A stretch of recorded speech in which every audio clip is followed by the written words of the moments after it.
fundamental. En una célula existen infinidad de procesos químicos, desde la respiración, gracias a la mitocondria, el ciclo de Krebs, glucólisis, gluconeogénesis, existe la creación de proteínas, ácidos grasos y todo esto es química. Tiene que ver con la medicina, ya que todas las transformaciones que se producen en el cuerpo humano son reacciones químicas, o bien reacciones químicas que se han producido a causa de una acción mecánica. Por ejemplo, si te rompes un hueso, no es una reacción química, pero como se cura, sí que lo es. La relación de la química con la medicina consiste en que esta va de la mano.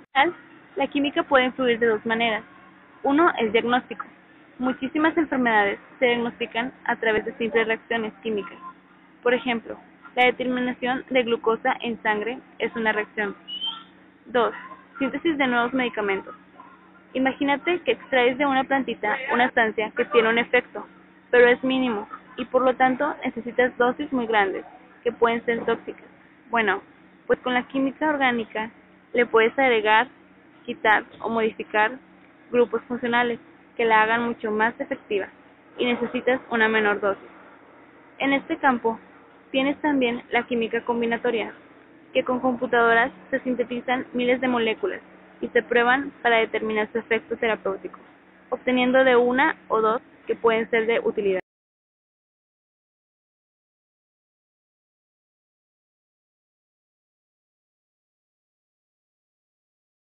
¿Se han preguntado qué serían los alimentos sin las aportaciones de la química? Aquí les presentaré un breve detalle de cómo ha influido la química en cada uno de estos.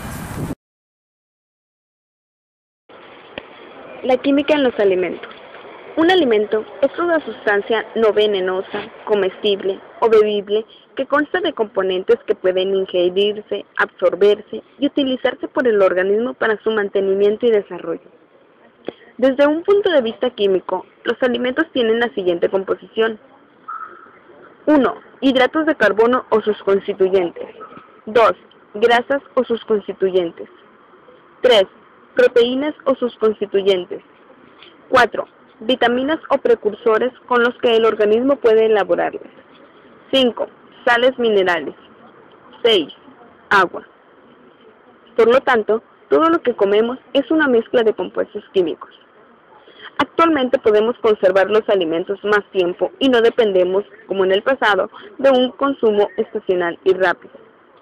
Aunque en la antigüedad ya se conocían algunas maneras de conservar alimentos, como por ejemplo salmueras, salazones, ahumados, etc., estos métodos modificaban su sabor y propiedades. Actualmente disponemos de sustancias químicas más versátiles y con mejores propiedades para conservar alimentos durante más tiempo. Los conservantes son un tipo de aditivo alimentario. Un aditivo alimentario es una sustancia que se añade en los alimentos, sin propósito de cambiar su valor nutritivo, principalmente para alargar su periodo de conservación, para que sean más sanos, sepan mejor y tengan un aspecto más atractivo.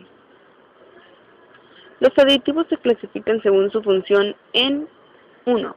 Colorantes, modifican el color. 2.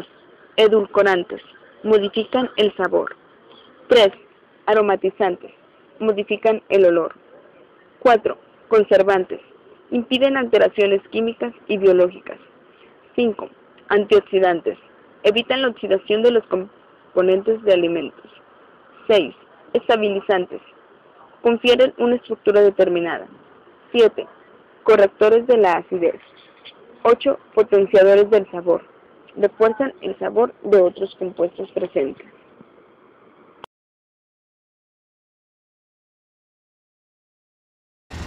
Guerras, matanzas, ¿acaso la química ha influido algo en alguno de estos campos? Guerra química. Es la guerra por la que usa las propiedades tóxicas de sustancias químicas para matar, herir o incapacitar al enemigo. La guerra química es diferente del uso de armas convencionales o nucleares, por los efectos destructivos de las armas químicas. No tiene ninguna fuerza explosiva. El uso ofensivo de organismos vivos u otros productos tóxicos como el carburo o la toxina botulínica no son considerados guerra química, sino es llamado guerra biológica. Las armas químicas son clasificadas como armas de destrucción masiva por las Naciones Unidas y su producción y almacenamiento fueron hechos ilegales por la Convención de Armas Químicas de 1993. Tecnología de armas químicas. A pesar de que la guerra química había sido utilizada en muchas partes del mundo durante cientos de años, la guerra química moderna empezó durante la Primera Guerra Mundial. Inicialmente los métodos de dispersión eran en su mayoría ineficientes y solamente eran utilizados versiones bien conocidas de gases comerciales tales como compuestos de cloro y fosfeno. Alemania, el primero en ocupar químicos en el campo de batalla. Simplemente abrió latas con cloro en dirección al viento, haciendo que éste se encargara de la diseminación. Poco tiempo después, la artillería francesa creó municiones modificadas para contener fosfeno, un método muy efectivo que se convirtió en el principal método de dispersión. Estos métodos fueron utilizados para causar daños cutáneos, pulmonares e impactantes a sus oponentes en guerras y contiendas. Aunque solo hasta el siglo XX se implementó esta técnica, comenzando por incendios, recursos envenenados y humo. Durante la Primera Guerra Mundial, alemanes comenzaron a utilizar gases tóxicos que causaban ceguera, quemaduras de piel y severas lesiones pulmonares. La química no solo nos ha beneficiado, sino también ha contribuido a destruir su planeta. Los gases nocivos, toda clase de pesticidas e insecticidas que arrojamos a nuestro medio ambiente está colaborando a que poco a poco destruyamos todo esto que nos ha dado la vida. Cuidemos nuestra tierra. Es lo único que podemos dejar de legado a nuestros hijos, a los hijos de nuestros hijos. Es necesario aprender a cuidar desde hoy todo esto que tenemos, que nos ha ayudado tanto y que sobre todo nos ha hecho ser tan felices. Contaminación química. La moderna explotación agropecuaria se ayuda de infinitos productos químicos que dejan su huella en los alimentos. Los alimentos que comemos son el fruto de una naturaleza manipulada por el hombre para obtener el máximo rendimiento en el menor tiempo posible. Ello obliga al uso de una gran variedad de productos que pueden aparecer en el alimento y son ajenos a su naturaleza. Otras sustancias extrañas llegan a los cultivos, la pesca y los forrajes de forma accidental a través de aguas contaminadas por vertidos industriales, humos y cenizas de fábricas. Contaminaciones ambientales. Los bifenilos policlorados, PCBs, son sustancias sintéticas con múltiples aplicaciones industriales, fabricación de fluidos termorreguladores para grandes máquinas, pinturas, plastificantes, etc. Aunque ahora solo se usan en circuitos cerrados, quedan en el medio ambiente muchos restos de los antiguos PCBs, por desgracia muy resistentes a la degradación. Las dioxinas se producen involuntariamente cuando se queman materiales que tienen cloro en su composición. Escapan al aire de las chimeneas industriales, las plantas incineradoras, etc., llegando después al agua y los cultivos. Algunas son muy tóxicas y pueden producir lesiones en la piel, afectar el sistema reproductor y el sistema inmune o provocar cáncer.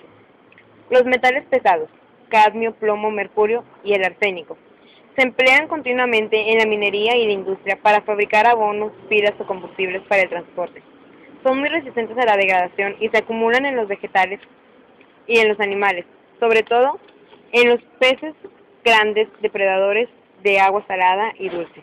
El hombre también acumula en los riñones, el hígado, el cerebro o los huesos, que puede tener malas consecuencias para la salud, como cáncer, hipertensión, trastornos nerviosos, anorexia, conjuntivitis, etc.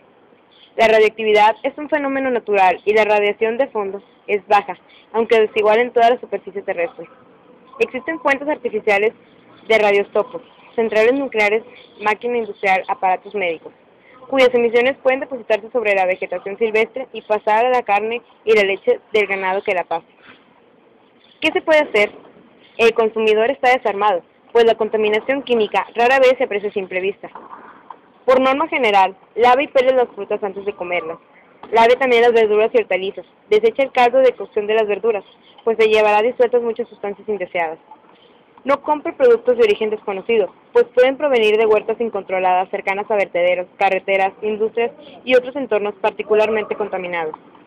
Si las tuberías de su casa son de plomo, es preferible que las cambie. Mientras tanto, deje correr un poco de agua del grifo antes de beber. Desconfíe de las carnes y derivados cárnicos de colores rojos muy intensos, pues esa es viva señal del uso de aditivos como nitratos y nitritos. Si los consume, acompáñelos de legumbres y frutas secas. Los productores pueden hacer mucho por la pureza de los alimentos. La administración también puede hacer muchas cosas, fundamentalmente legislar con prudencia, atendiendo más razones sanitarias que económicas, endurecer los controles y las sanciones a los infractores, obligar a las industrias, reducir sus emisiones contaminantes, etc. Calentamiento global es el fenómeno del aumento en la temperatura de la atmósfera terrestre y de los océanos en las últimas décadas.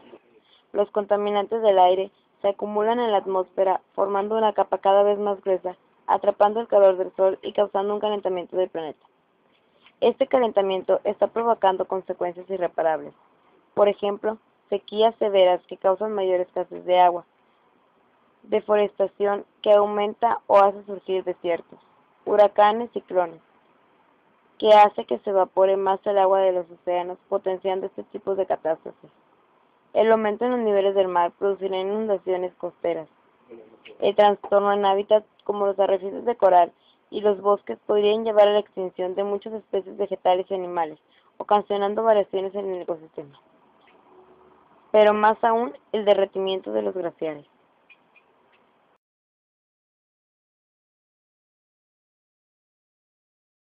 El deshielo de los polos está ocasionando que cada vez más aumenten los niveles del mar, hasta llegar a un punto en el que pueden ocasionar grandes inundaciones o la pérdida de animales muy valiosos en el planeta. Podemos hacer muchas cosas para evitarlo. Algunos ejemplos Primera son: estrategia para evitar el deshielo de los polos sería crear conciencia. Para esto la población puede ayudar en campañas, por ejemplo, del reciclaje, estar en contra de la deforestación.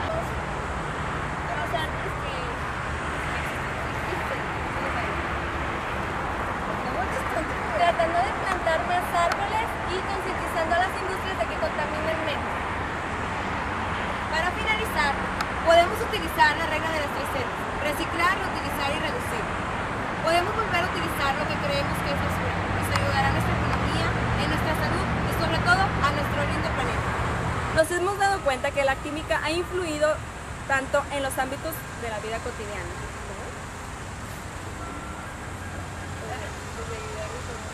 Desde hacer nuevas medicinas y curar enfermedades, desde los conservadores de los alimentos Hasta los compuestos químicos que conllevan en las armas. Hasta el problema actual que es el calentamiento global. y el uso de los combustibles fósiles que nos están afectando en la salud de todos los seres humanos. Muy bien, esto es todo lo que tenemos por hoy. Muchas gracias por su atención.